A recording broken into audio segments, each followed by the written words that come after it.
As the CCP's fourth plenum has just concluded, Beijing's upper echelons are again convulsed by turmoil. Wang Renhua, secretary of the CMC Political and Legal Affairs Commission, was quietly removed. On the rostrum, an 8-second shot of Zhang Youxia ignited political speculation, and former Central Party school professor Kai Xia's latest revelations further expose the inside story that Miao Hua and He Weidong built a private army for Xi Jinping. This purge may only be the beginning of a new round of power realignment. Don't miss the next drop, subscribe and hit the bell. The CCP's fourth plenum has just ended, but changes at the top in Beijing are still unfolding. On October 25, General Wang Renhua, secretary of the CMC Political and Legal Affairs Commission, was quietly removed. An 8-second shot of Zhang Youxia on the rostrum became a focal point of heated discussion across the internet. And former Central Party school professor Kai Xia revealed the real fuse behind the military purge, a bodyguard unit directly under Xi Jinping, secretly formed in Langfang, Hebei, by Miao Hua and He Weidong. These three developments line up: personnel changes, visual signals, and insider revelations within the system all point to the same question: the CCP's military power is being reshuffled. No sooner had the CCP's fourth plenum wrapped than fresh waves rose again at the core of power in Beijing. The secretary of the CMC Political and Legal Affairs Commission, General Wang Renhua, was quietly removed. On October 25, the Central Political and Legal Affairs Commission updated the leadership roster on its official website, China Chang'an.net. The latest version shows that Wang Renhua no longer concurrently serves as a member of the Central Political and Legal Affairs Commission.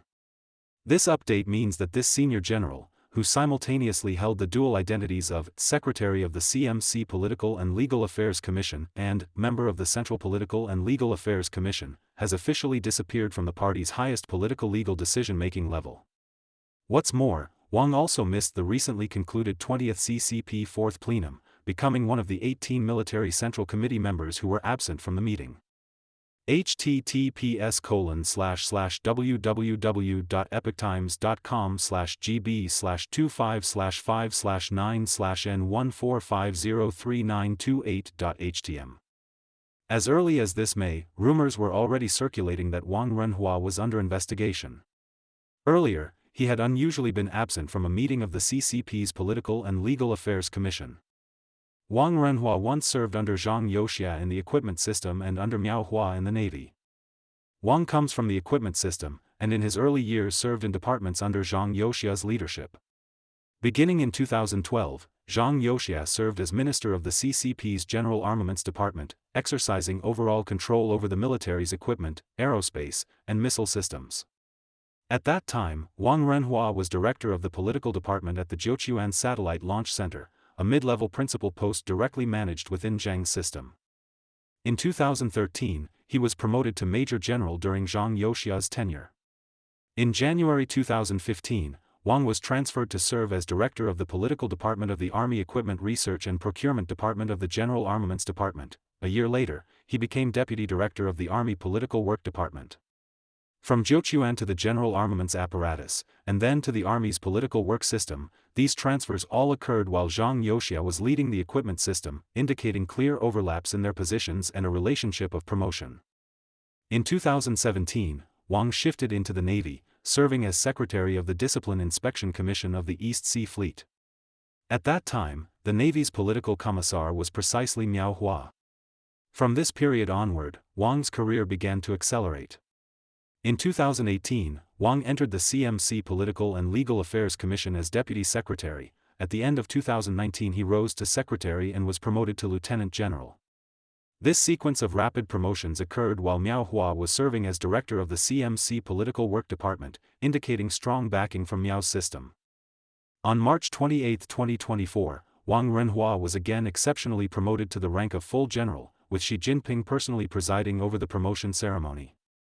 This was the first time the secretary of the CCP's CMC Political and Legal Affairs Commission had been awarded the rank of full general, and at the time the outside world generally took it to mean that he had won Xi Jinping's high trust. Reviewing Wang Renhua's path of advancement, one can see he had overlaps with both the Zhang Youxia and Miao Hua systems. Such a background originally enabled him to maneuver flexibly among different axes of power, but amid the top-level struggle after the Fourth Plenum, this cross-faction identity instead became a fatal liability. multiple indications suggest that Wang Renhua's removal was quite possibly not the result of Xi Jinping proactively cleaning house, but rather an extension of moves by the anti-Xi camp during the military rectification to seize the opportunity to strike. The other side chose to proceed under the banner of purging the remnants of the Miaohua, He Weidong clique, continuing to weaken the residual strength of Xi's entourage within the CMC's political legal system.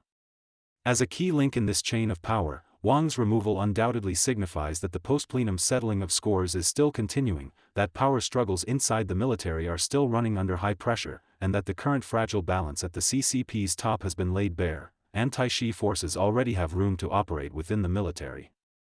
Zhang Youxia's lax expression and silent resistance. Wang Renhua's removal did not draw a line under the CCP's internal power struggle at the fourth plenum. On the contrary, it further exposed the fact that this contest of power is still heating up. Almost simultaneously, a segment of footage from CCTV sparked heated debate online. The expression of CMC Vice Chairman Zhang Youxia on the rostrum at the fourth plenum became a new focal point, bringing deeper political associations. In that mere 8 seconds of footage, Zhang Youxia's features appeared slack, his eyes weary, his expression indifferent, seemingly unconcerned with the atmosphere in the hall, forming a sharp contrast with the officials beside him sitting upright and taking notes. Such a posture is almost unimaginable in the CCP's political settings, which are extremely particular about ritual and formation.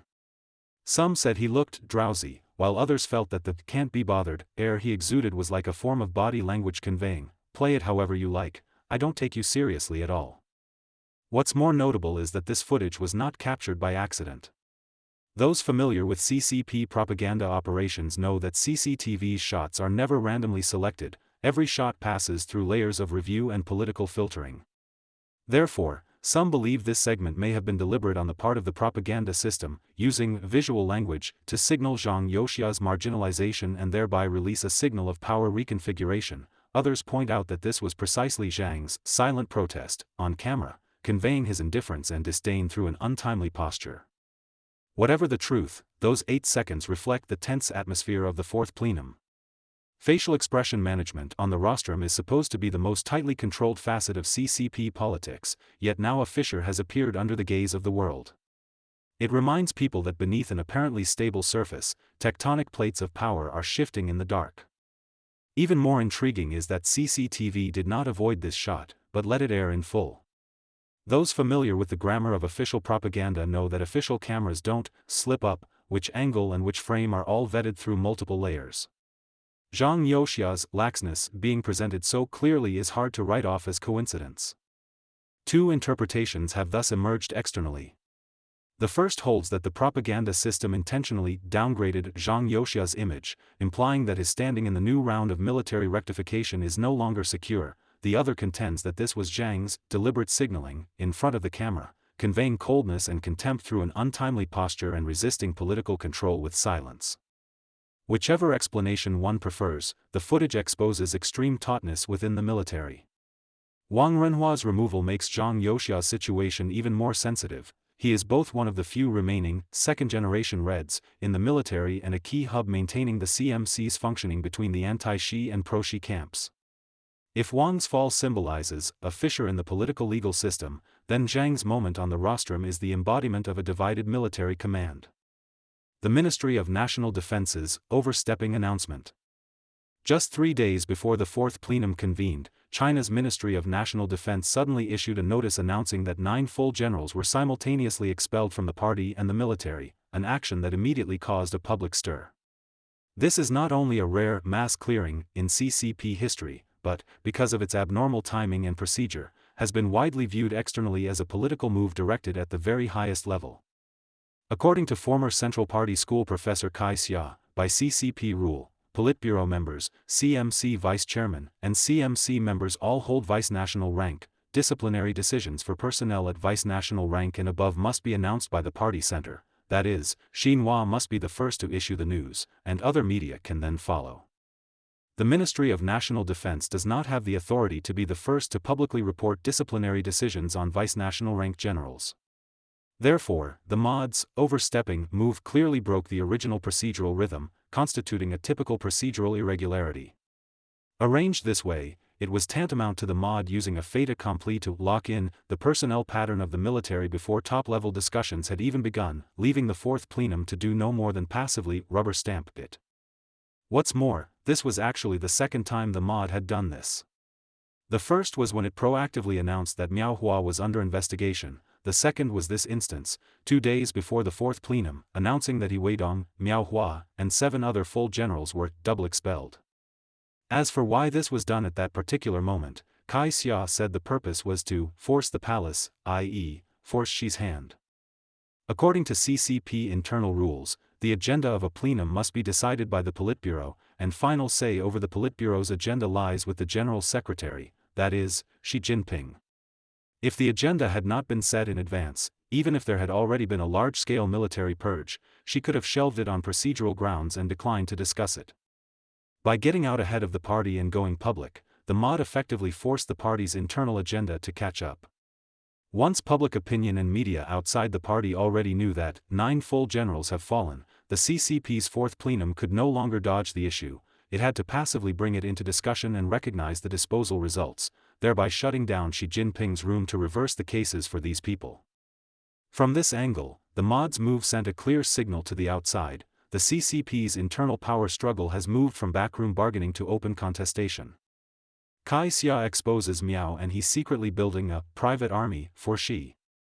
Why then were Miao Hua, Xi's core confidant who oversaw military personnel matters for nearly 10 years, and He Weidong, whom she leapfrogged with 2 successive promotions to make vice chairman of the CMC, suddenly rectified at the moment when the power structure was at its tautest?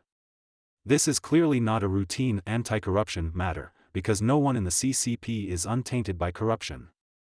In her October 25 appearance on the program Fangfei Time, Kai Xia disclosed that the reason they were suddenly seized was that Zhang Youxia had obtained evidence of their betrayal of the party and the country.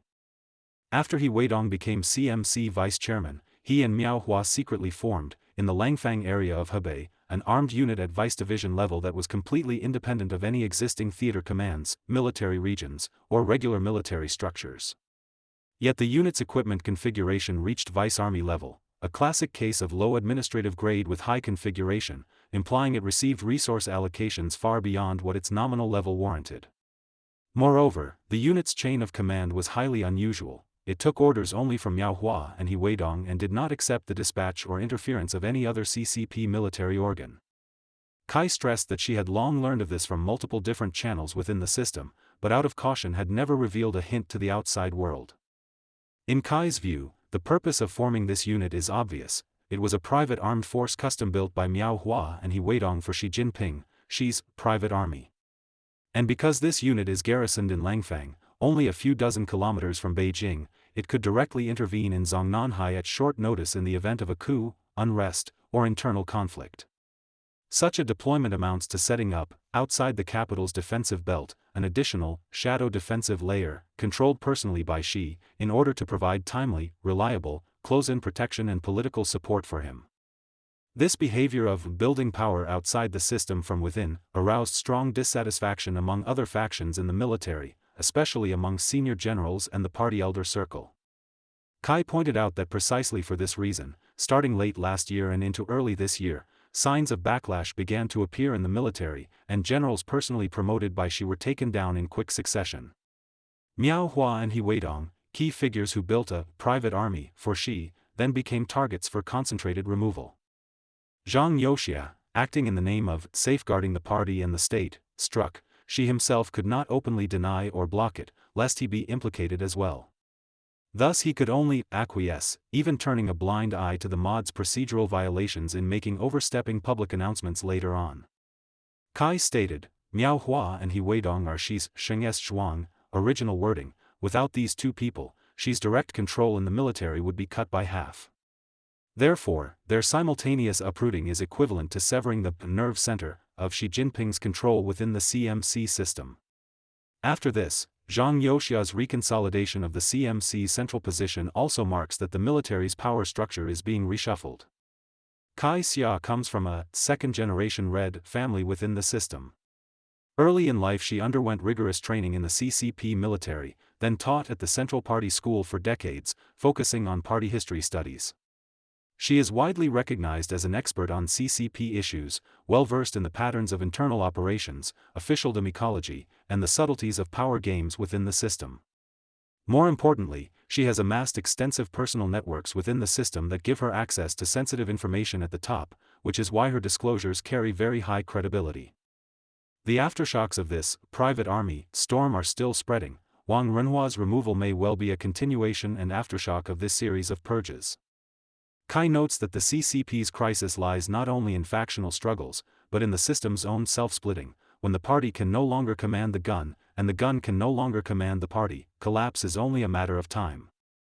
Kai's final warning is that this kind of pulling out the stakes to stop the bleeding does not mean an end to the CCP's internal strife. On the contrary, the conflicts between the military and Zongnanhai are continuing to ferment in more covert and uncompromising ways.